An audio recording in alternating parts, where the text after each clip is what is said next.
Bonjour mes élèves, les élèves de 6e année primaire. Je suis très ravie d'être avec vous une autre fois dans l'unité 5, la dernière unité de cette année concernant la leçon de grammaire, la phrase impérative. Alors, commençons par l'explication de l'impératif. C'est quoi l'impératif?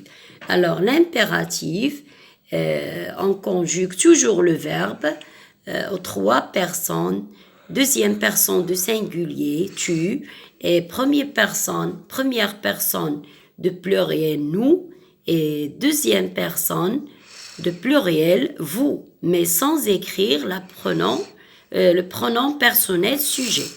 Alors, il exprime quoi l'impératif? Exprime soit un conseil, ou bien un ordre, ou bien une interdiction. Alors aujourd'hui, dans cette leçon, on a la phrase impérative. Alors commençons par la lecture de ces 4 exemples. Regardez le premier exemple et regardez les verbes qui sont écrits en couleur. Le premier exemple. Empruntez le passage pour piétons quand vous traversez.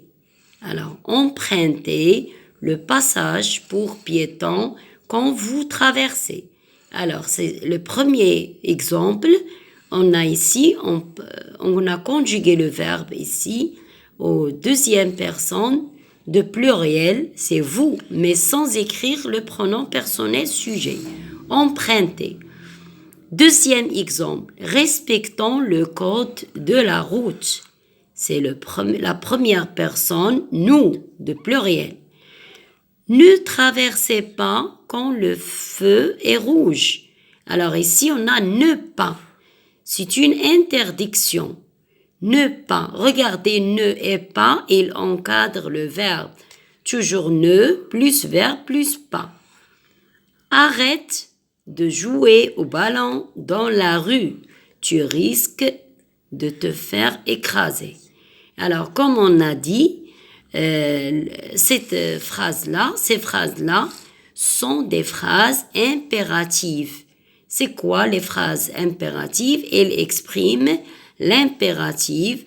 On a ici, il exprime un conseil, ou bien un ordre, ou bien une interdiction, c'est la phrase C. Il est interdit ici on a ne traversez pas, c'est une interdiction, on peut dire comme ça, ou bien il est interdit de traverser quand le feu est vert. Alors, après la lecture de ces exemples-là, regardez, je retiens, qu'est-ce qu'elle dit? La phrase impérative exprime un ordre, un conseil. À la forme négative, elle exprime une interdiction, comme on a vu dans l'exemple C. La phrase impérative est construite souvent autour d'un verbe à l'impératif. Alors, le verbe est conjugué à l'impératif, c'est pourquoi qu'on dit c'est une phrase impérative. Oui? Alors, lisez bien, je retiens, et la semaine prochaine, on va faire ces exemples-là avec la correction.